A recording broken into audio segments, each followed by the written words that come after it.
नमस्कार दोस्तों। मैं शुभम आप लोगों का अपने यूट्यूब चैनल पे बैंकिंग बाय शुभम पे आपका स्वागत करता हूँ। जैसे कि अभी आप लोग सभी लोग जानते होंगे कि मैं अपने यूट्यूब चैनल पे जितने भी चीज़ें मैं आज तक अपलोड करा है या जितने भी वीडियोस वगैरह मैंने आज तक बनाया है वो सारे मैंने बैंकिंग से रिलेटेड ही बनाया, राइट। सो आज मैं आप लोगों के सामने, जैसे कि आप लोगों ने जितने लोगों ने पेपर दिया होगा, जिस तरीके से चीज़ें आप लोगों ने करा होगा, सबको पता है कि भाई जितने भी बैंकिंग सेक्टर के एग्जामिनेशंस थे 2025 के, वो सारे एंड हो चुके हैं। अभी आरआरबी पीओ का मेंस भी हो गया, सिर्फ आरआरबी क्लर्क का जो मेंस है वो बाकी है एंड जो उसका क्लर्क का रिजल्ट है वो बाकी है, राइट। सो उसी के हिसाब से अब देखा जाए तो सारे जो मोस्ट ऑफ द एग्जामिनेशन है बैंकिंग सेक्टर के सारे एंड हो गए हैं। और बहुत सारे ऐसे इंडिया में देखा जाए तो बहुत सारे कस्टमर ऐसे हैं जो बैंक को यूज़ करते ही करते हैं। सो आज से मैं अपने यूट्यूब चैनल पे थोड़ी सी वैसी इन्फॉर्मेशन लेकर आ रहा हूँ, क्योंकि अभी देखो लास्ट फिर जो पेपर स्टार्ट होंगे जुलाई अगस्त से स्टार्ट होंगे, अभी हमारे पास टाइम है।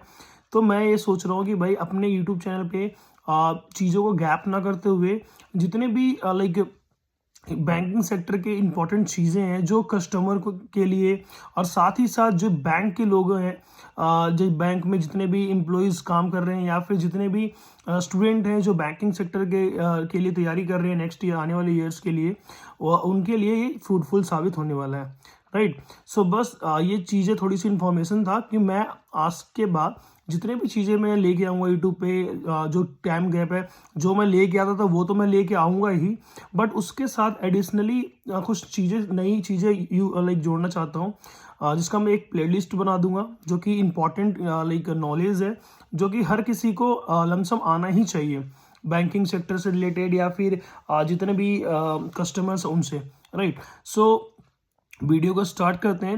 माफ़ी चाहूँगा थोड़ा सा आपका टाइम ले लिया चीज़ों को एक्सप्लेन करने के लिए, समझाने के लिए, बट ये जो चीज़ें मैंने लेके आया हूँ सो थोड़ा सा वो चीज़ है कि अगर आप एसबीआई, बैंक ऑफ बड़ौदा में या पीएनबी में, इन सभी बैंकों के या तो कस्टमर हो या तो इन एसबीआई, आईबीपीएस या आरआरबी का जो भी एग्जामिनेशन देने वाले हो, तो ये वीडियो उन लोगों के लिए फ्रूटफुल होने वाली है, राइट। सो आज का वीडियो उन लोगों के लिए है। और आरबीआई, आज के वीडियो में सबसे इंपॉर्टेंट टॉपिक जो मैं लेके आया हूँ वो है आरबीआई का क्या कुछ नया अपडेट्स है, क्या चीज़ें आरबीआई ने बैंकों के लिए रूल्स एंड रेगुलेशंस बनाए हैं जो हर किसी पीपल को पता होना चाहिए। जैसे कॉन्स्टिट्यूशन ऑफ इंडिया जो है उसमें ह्यूमन राइट्स के बारे में या फिर किसी का अपने राइट्स के लिए चीज़ें लिखी गई हैं कि आपको क्या राइट्स है। तो इसी तरीके से आरबीआई ने कुछ बैंक्स के लिए को रूल्स बनाए हैं कस्टमर को डील करने के लिए, कस्टमर के लिए, जिससे कि कस्टमर को सुविधा मिल सके बैंकिंग चीज़ों को यूज़ करने में, राइट। सो उस चीज़ों के बारे में बात करूँगा, राइट। सो ये वीडियो को देखो, आप लोग से ये रिक्वेस्ट है, अगर आप लोग ये वीडियो देख रहे हो तो एंड तक देखना, ताकि आपको एक एक चीज़ जो मैंने बताया है वो क्लियर हो सके और उस चीज़ को आप अपने रियल लाइफ में इम्प्लीमेंट भी कर सको। क्योंकि देखो बैंकिंग टर्मिनोलॉजी बहुत इतना डिफिकल्ट तो नहीं होता, बट हाँ बहुत लोगों को पता नहीं होता, जिसकी वजह से उनको चीज़ें रियल लाइफ में सफ़र करनी होती है, राइट। और वो सफ़र करते भी है। आज का ही छोटा सा मैं एग्जाम्पल बताऊंगा, लेकिन ये वीडियो का लास्ट में बताऊंगा। तो आप लोग से रिक्वेस्ट यही है कि अगर आप लोग वीडियो देख रहे हो तो वीडियो लास्ट तक देखना, राइट। सबसे पहले हम ये बात करेंगे भाई, एक मैं बेसिक चीज़ से स्टार्ट करना चाह रहा हूँ कि आरबीआई क्या है और रूल्स क्यों बनाते हैं, किसके लिए बनाते हैं, किस तरीके से चीज़ें होती है। तो सबसे पहले आरबीआई जो है उसका फुल फॉर्म है रिजर्व बैंक ऑफ इंडिया। ये जो है central bank of India, right, central bank of India कहते हैं इसको, कि ये सभी जितने भी बैंक्स हैं इंडिया में उसके रूल्स एंड रेगुलेशंस बनाते हैं, राइट। एंड जितने भी प्राइवेट सेक्टर बैंक एंड जितने भी पब्लिक सेक्टर बैंक है सारे इसके अंडर ही आते हैं, आरबीआई के अंडर में, राइट। जो आरबीआई का मेन जो वर्क है वो क्या है, जितने भी बैंक्स हैं उनको कंट्रोल करना, राइट, कस्टमर्स के लिए अच्छे अच्छे सुविधाएं बनाना, सर्विसेज देना, जो कस्टमर के बैलेंस है उसको सेव करना, इन्फ्लेशन, डी इन्फ्लेशन और मनी कंट्रोल, जो मार्केट में मनी सप्लाई होती है उसको मेंटेन करके रखना। मैं चीज़ें नॉर्मली इजी लैंग्वेज में बता रहा हूँ ताकि चीज़ें नॉर्मल स्टूडेंट्स को भी या नॉर्मल कस्टमर्स को भी, लोगों को भी समझ में आ सके। सो आरबीआई के 3 काम मैंने बताया, एक तो बैंक को कंट्रोल करना, एक रूल्स बनाना बैंकों के लिए, सेकंड थर्ड वर्क है इन्फ्लेशन को कंट्रोल करना एंड इंटरेस्ट रेट को कंट्रोल करना, इंटरेस्ट रेट भी कौन कंट्रोल करता है? RBI, right. सेकंड जो है, इससे भी जो रूल्स भी लाता है, डायरेक्ट इम्पैक्ट जो हम लोगों पे पड़ता है। आरबीआई जो रूल्स लेके आता है, जो पब्लिक पे, जो कस्टमर है, जो बैंक के कस्टमर्स, उन पे इम्पैक्ट पड़ता है। वो चीज़ें क्या है कि लोन्स, ईएमआई से जुड़े जितने भी अपडेट्स हैं सारे आरबीआई लेके आते हैं, राइट। सो लोन लेते टाइम जो कस्टमर का क्लियर इन्फॉर्मेशन देना जो होता है वो कंपलसरी है, राइट। एंड फ्लोटिंग रेट के बारे में, अगर ईएमआई में जो फ्लोटिंग रेट है, अब वो ईएमआई इंक्रीज डिक्रीज का प्रॉपर एग्जामिनेशंस करते हैं, एक्सप्लेनेशन चीज़ों का एक्सप्लेन करते हैं। अगर आप चीज़ें ले रहे हो तो ईएमआई, लोन, सब वो चीज़ एक्सप्लेन करते हैं, right. Pre payment charges, transparency होनी चाहिए कि जब भी आप लोन लेते हो, देखो बहुत सारे ऐसे होते हैं कि अगर आप प्री क्लोजर करवाते हैं, जिसको हम फोर क्लोजर भी बोलते हैं, सो बहुत सारे ऐसे बैंक्स हैं जो एंड इन जो एजेंट्स भी हैं जो चीज़ें तो कर देती हैं, लोन तो करते हैं, बट उसके टर्म्स एंड कंडीशन को आप लोगों से नहीं बताते हैं, राइट। सो आरबीआई ने रूल्स में लिखा है कि अगर आप लोन लेते हो, अगर प्री क्लोज करते हो या फिर फोर क्लोज चीज़ें करते हो, तो वो कस्टमर को पता होना चाहिए कि अगर आप फोर क्लोज लोन करते हो तो आपको क्या चार्जेस वगैरह देने चाहिए। वो आरबीआई के रूल्स के हिसाब से वो ट्रांसपेरेंट होनी चाहिए, राइट। एंड अगर किसी भी अगर होम लोन की ईएमआई बढ़ती है तो बैंक सिर्फ एसएमएस नहीं, आपको रीजन भी बताए कि अगर आपने कोई ईएमआई ले रखा है, अगर उसका किस्त बढ़ता है तो बैंक की जिम्मेदारी है कि आपको मैसेज तो मैसेज तो हर कोई देता है, ऑटो जनरेटेड होता है। बस इसके अलावा भी आपको चीज़ें क्या है, आपको एक्सप्लेन करना होगा कि भाई क्या रीज़न था जिसकी वजह से चीज़ें इंक्रीज हुई हैं, राइट। एंड जो कस्टमर का मेन जो हुआ है, कस्टमर का जो प्रोटेक्शन है वो बहुत जरूरी है आरबीआई के पर्सपेक्टिव के हिसाब से, राइट। फिर थर्ड पॉइंट क्या है, डिजिटल बैंकिंग, उसके यूपीआई रूल्स कि डिजिटल बैंकिंग किस तरीके से होने चाहिए, क्या उसकी क्राइटेरिया होनी चाहिए, क्या उसके रूल्स होने चाहिए, वो सारे आरबीआई बनाता है, राइट। सो यूपीआई और नेट बैंकिंग से रिलेटेड चीज़ें जो भी लेके आता है वो सब आरबीआई के क्लियर इंस्ट्रक्शंस हैं कि कोई भी बैंक ओटीपी फोन पे से नहीं मांग सकता। कोई भी बैंक, चाहे कितनी बड़ी बैंक हो, एसबीआई हो, एचडीएफसी बैंक हो या बैंक ऑफ बड़ौदा, कोई भी कस्टमर से ओटीपी नहीं मांगता, right. Non UPI request accept नहीं करेगा। 24/7 कस्टमर के जो ग्रीवेंसेस होते हैं वो सिस्टम मैंडेटरी करेगा कि अगर आपको कोई प्रॉब्लम हो रही है तो जो बैंकिंग सेक्टर के जो ग्रीवेंसेस पोर्टल है वो 24/7 काम करने चाहिए, राइट। अगर कोई फ्रॉड होता है तो तुरंत, अगर इसे मान के चलो आपके साथ कोई फ्रॉड होता है, आपने यूपीआई कर रखा है, यूपीआई में फ्रॉड भी होता है, तो अगर आपने के साथ फ्रॉड होता है तो बैंक ने क्या है, एक पर्टिकुलर आरबीआई ने एक डिपार्टमेंट बना रखा है, उस फ्रॉड को आप बैंक को इन्फॉर्म करें, उस पर कॉल करें, साइबर क्राइम हेल्पलाइन होता है जिसके लिए आरबीआई ने 1930 हेल्पलाइन नंबर भी दिया है। उसके लिए क्या, जो डिजिटल जितने भी चीज़ें हो रही हैं, फ्रॉड जा रहा हो, उसकी वजह से आरबीआई ने ये चीज़ें बताई हैं। फोर्थ हम बात करेंगे एटीएम एंड बैंक चार्जेस के बीच में कि आरबीआई ने कुछ ऐसे रूल्स जो बनाए हैं कि एटीएम फीस जो है वो लिमिटेड होनी चाहिए, एंड जो एटीएम फीस की जो ट्रांजेक्शन है वो लिमिटेड होनी चाहिए, राइट। मिनिमम बैलेंस की जो चार्जेस हैं वो कस्टमर को पता होना चाहिए। SMS and debit card charges लेते हैं वो भी कस्टमर को पता होना चाहिए। आरबीआई ने बोला है कि बैंक को चार्जेस पहले बताने होंगे, जितने भी स्टूडेंट्स हैं, जितने भी कस्टमर्स हैं जो भी यूज़ करते हैं, आरबीआई ने क्लियरली बोला है कि अगर बैंक किसी को डेबिट कार्ड या फिर एटीएम कार्ड को भी इशू करती है तो उसके चार्जेस वगैरह सारे आपको पहले बताने होंगे। हिडन चार्जेस कोई भी अलाउड नहीं है। आप कोई भी चार्जेस अगर कस्टमर से इंकर्ड करते हो तो आपको कस्टमर को इन्फॉर्म करना पड़ेगा पहले, राइट। देन उसके बाद क्या, bank deposit and customer safety क्या, कि बैंक में जमा पैसे नॉर्मली एक आरबीआई ने एक ऑर्गेनाइजेशन बनाया है जिसे हम डिपार्टमेंट ही बोल सकते हो, ऑर्गेनाइजेशन ही बोल सकते हो, DIGCG, राइट। DICGC एक ऑर्गेनाइजेशन है जो आरबीआई के अंडर में काम करता है। अगर आप अपने बैंक अकाउंट में, सेविंग अकाउंट में, जीरो अकाउंट में किसी भी प्रकार के पैसे जमा करते हो तो उसके अनुसार क्या है, 5 लाख तक का आपको इंश्योरेंस DICGC देती है।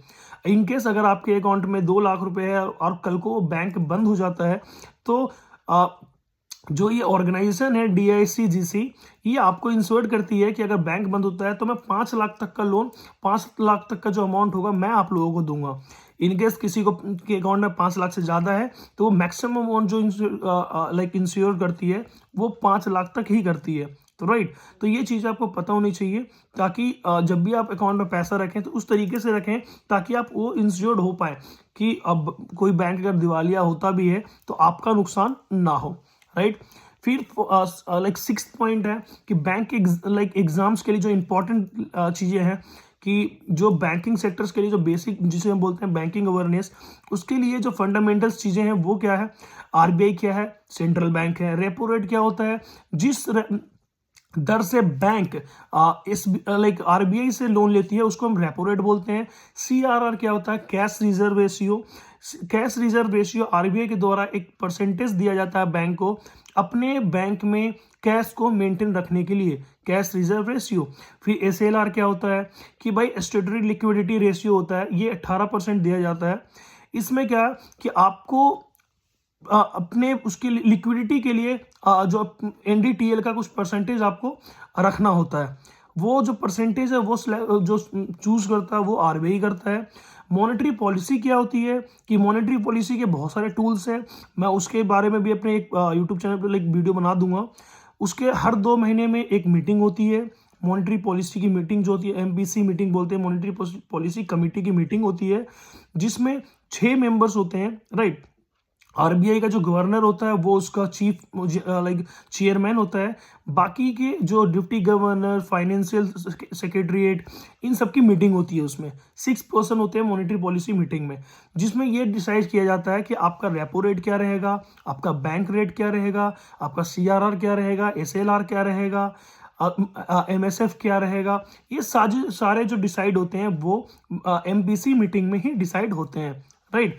सो इसमें क्या है चीज़ें नॉर्मली ये है कि आप जब भी कभी कोई बैंक को लाइक कस्टमर है, बैंक के कस्टमर है, आप चीज़ों को डील करते हो, तो बहुत सारे कस्टमर ऐसे होते हैं जिसको इन्फॉर्मेशन नहीं होता है और वो बैंक में जाने के बाद अपने आप को बोलते हैं ना कि दूसरे पे डिपेंडेंट होते हैं।